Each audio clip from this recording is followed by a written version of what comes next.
दोस्तों, आज हम नाइट जैस्मिन यानी रात रानी के बारे में बात करने वाले हैं। नाइट जैस्मिन इसे इसलिए कहा जाता है, इसकी जो फ्लावरिंग है वो रात को होती है और जैसे ही सुबह होती है आप देखते हैं कि इसकी जो फ्लावर है वापस कली बन जाती है। पर जब ये खिलती है तो आपके आस पड़ोस की जो भी एरिया है पूरी तरह से खुशबू से दोस्तों महकने लगता है। इसके लिए आपके गार्डन में ये अवश्य होना चाहिए। और इसी के साथ साथ दोस्तों ये जो प्लांट है ये बहुत ही हार्डी प्लांट है। कम केयर में और कम फर्टिलाइजर में ये अच्छी तरह से हमारे गार्डन में सर्वाइवल कर जाता है। और सबसे बड़ी बात तो दोस्तों इस पर कोई भी बीमारी का अटैक नहीं होता है, क्योंकि मेरे गार्डन में कम से कम ये 5 साल से ये नाइट जैस्मिन का प्लांट है। पर अभी तक मैंने इस पर कोई भी पेस्टिसाइड का स्प्रे नहीं किया है, क्योंकि इस पर कभी भी किसी भी बीमारी का अटैक नहीं होता है। बाई चांस दोस्तों हमारे जो गमले की मिट्टी है उसमें चींटियाँ लग सकती है, और ये कॉमन बात है।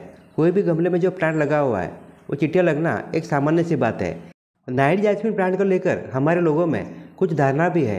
लोगों को ऐसा लगता है कि नाइट जैस्मिन प्लांट लगाने के कारण हमारे आंगन में जो सांप का आना जाना वो बढ़ जाता है, पर ऐसा है नहीं दोस्तों। देखिए कभी कभी ऐसा हो जाता है कि जहाँ पे फूल खिलते हैं वहाँ पे छोटी चींटियाँ या कीड़े आकर रहने लगते हैं। इसके कारण वो खाने के लिए कभी बाई चांस सांप निकल सकता है। और पहले यानी 10-15 साल पहले आप देखते हैं कि हमारे जो एरिया है वो पूरी तरह से जंगल जैसा था। इसके लिए सांप ऐसे भी बहुत सारे थे, पर अभी ऐसा है नहीं, क्योंकि दोस्तों मैंने 5 साल से ये प्लांट लगा के रखा है, पर अभी तक मैंने यहाँ पे कोई भी सांप नहीं देखा है। इसके लिए आपकी ये धारणा है ये दोस्तों गलत है। हाँ, समझ सकता हूँ कि उस टाइम यानी 15-20 साल पहले ये धारणा सही भी हो सकती थी, पर अभी ऐसा है नहीं। अगर आप इसे लगाना चाहते हैं तो अवश्य लगा दीजिए, क्योंकि दोस्तों बरसात के मौसम में ये जो प्लांट है इसकी जो कटिंग है ये आसानी से ग्रो हो जाती है। या फिर आप नर्सरी से लाना चाहते हैं तो इसकी प्राइस भी ज़्यादा नहीं रहती है, आपको 40 या 50 रुपये के आसपास ये आपको आसानी से मिल जाएगा। देखिए इसकी जो फ्लावर है वो गुच्छों में आती है, इसके लिए दिखने में भी ये दोस्तों बहुत ही खूबसूरत दिखता है।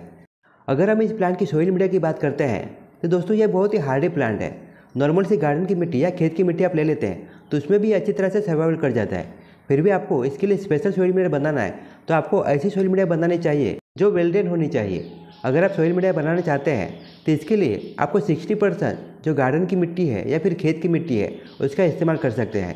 20% आपको जो रिवर सैंड है उसका इस्तेमाल करना है, और 20% आप वर्मी कंपोस्ट या गोबर की जो खाद है उसका इस्तेमाल कर सकते हैं। देखिए नाइट जैस्मिन की अगर हम फ्लावरिंग की बात करते हैं तो नाइट जैस्मिन ये प्लांट ये परमानेंट फ्लावरिंग प्लांट में आता है, यानी इसकी जो फ्लावरिंग है वो साल भर कंटिन्यू चालू रहती है।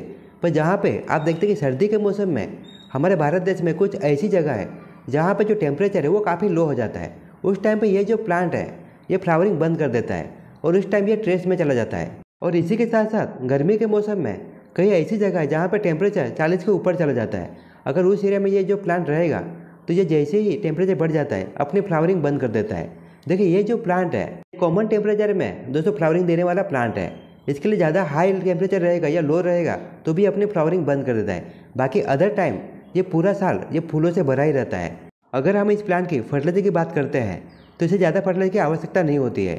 हमारे गार्डन में जो अदर प्लांट है उसमें ज़्यादा मात्रा में कली और फ्लावर के लिए हमें हर 25 या 20 दिन में एक बार फर्टिलाइजर देना काफ़ी आवश्यक हो जाता है। पर अगर हम नाइट जैस्मिन प्लांट के बारे में बात करते हैं तो इसे महीने में या 1.5 महीने में एक बार फर्टिलाइजर देते हैं तो काफ़ी हो जाता है। और इसके लिए आपको स्पेशल फर्टिलाइजर देने की ज़रूरत नहीं है, नॉर्मल से आप गोबर की खाद या वर्मी कंपोस्ट का इस्तेमाल कर सकते हैं।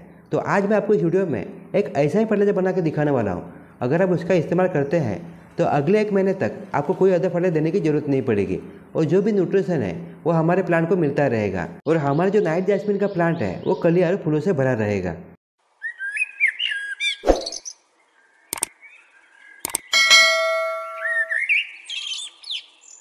देखिए दोस्तों अभी जो आप प्लांट देख रहे हैं ये मैंने कटिंग से ग्रो किया था, और इसे मैंने अच्छी तरह से बांध के रखा है, क्योंकि बरसात के मौसम में जब तेज़ हवा चलती है तो उसके साथ साथ जो हमारे प्लांट है वो हिलने लगते हैं, और ज़्यादा मात्रा में प्लांट हिलने के कारण उसके जो रूट्स हैं वो डिस्टर्ब हो जाते हैं, और इसके कारण बहुत सारे प्लांट वो दोस्तों मर जाते हैं। इसके लिए आपको बरसात के मौसम में अगर आपका बड़ा प्लांट है तो आपको बांध के रखना बहुत ही आवश्यक होता है। और जो फर्टिलाइजर मैंने बनाया है इसमें 2 मुठ भर जो वर्मी कंपोस्ट है उसका इस्तेमाल किया है, और 1 चम्मच एप्सम सॉल्ट का यानी मैग्नीशियम सल्फेट का मैंने इस्तेमाल किया है। वर्मी कंपोस्ट में बहुत ज़्यादा मात्रा में NPK तो रहता ही है, इसी के साथ साथ इसमें मैग्नीशियम, आयरन, सिलिकॉन और आयोडीन भी पाया जाता है। और जो एप्सम सॉल्ट का हम लोगों ने यूज़ किया है, एप्सम सॉल्ट यानी मैग्नीशियम सल्फेट, इसमें काफ़ी मात्रा में मैग्नीशियम और सल्फेट होता है, यानी हमारे प्लांट की अच्छी ग्रोथ के लिए और ज़्यादा मात्रा में कलर फ्लावर के लिए जो भी न्यूट्रिशन चाहिए वो सभी न्यूट्रिशन ये 2 फर्टिलाइजर में अवेलेबल है। तो जैसे मैं आपको दिखा रहा हूँ इस तरह से आपको कम से कम 3 या 4 चम्मच जो हम लोगों ने फर्टिलाइजर बनाया है उसका इस्तेमाल करना है। अगर आप इस फर्टिलाइजर को बनाकर आप अपने गार्डन में जो भी नाइट जैस्मिन के प्लांट है उसमें देते हैं तो अगले 1 महीने तक आपको अदर कोई फर्टिलाइजर देने की जरूरत नहीं पड़ेगी। और जो हमारा प्लांट है उसकी अच्छी ग्रोथ के लिए और ज़्यादा मात्रा में कलर फ्लावर के लिए जो भी न्यूट्रिशन चाहिए वो न्यूट्रिशन दोस्तों इससे मिलता रहेगा। पर आपको एक बात का ध्यान रखना है, बरसात के मौसम में आप जब भी फर्टिलाइजर देते हैं तो आपको गुड़ाई करना बहुत ही आवश्यक होता है, जैसे मैं आपको दिखा रहा हूँ। नहीं तो अगर दोस्तों बाई चांस अगर बारिश चालू हो गई तो जो भी फर्टिलाइजर हम लोगों ने डाला था वो पानी ओवरफ्लो होकर वो बाहर निकल जाएगा। इसके लिए बरसात के मौसम में आप जब भी फर्टिलाइजर देते हैं तो आपको गुड़ाई करना बहुत ही आवश्यक होता है। और गुड़ाई करने का और एक दूसरा फायदा है, अगर गुड़ाई हम हर 15-20 दिन में करते हैं तो जो एयर सर्कुलेशन की जो क्रिया है वो भी अच्छी तरह से बनी रहती है। यानी जो हमारे प्लांट है उसके जो रूट्स है उसे ऑक्सीजन की जो मात्रा है वो अच्छी तरह से मिलती रहती है। इसके लिए गुड़ाई करना आपको बहुत ही आवश्यक होता है। देखिए दोस्तों, कुछ बातों का अगर आप ध्यान रखेंगे और जो फर्टिलाइजर जो आज मैंने आपको बनाकर दिखाया है उसका अगर इस्तेमाल करते हैं तो आपका जो प्लांट है वो हमेशा कलियां और फूलों से भरा रहेगा और उसकी जो ग्रोथ है वो कभी भी नहीं रुकेगी। तो चलिए दोस्तों, इसी के साथ अभी आपसे विदा लेता हूँ। आशा करता हूँ कि आपको वीडियो पसंद आया हो। अगर वीडियो आपको थोड़ा सा भी यूजफुल लगे तो इस वीडियो को लाइक और शेयर करना ना भूलना। तो मिलते हैं दोस्तों नेक्स्ट वीडियो में नेक्स्ट टॉपिक के साथ। तब तक के लिए धन्यवाद।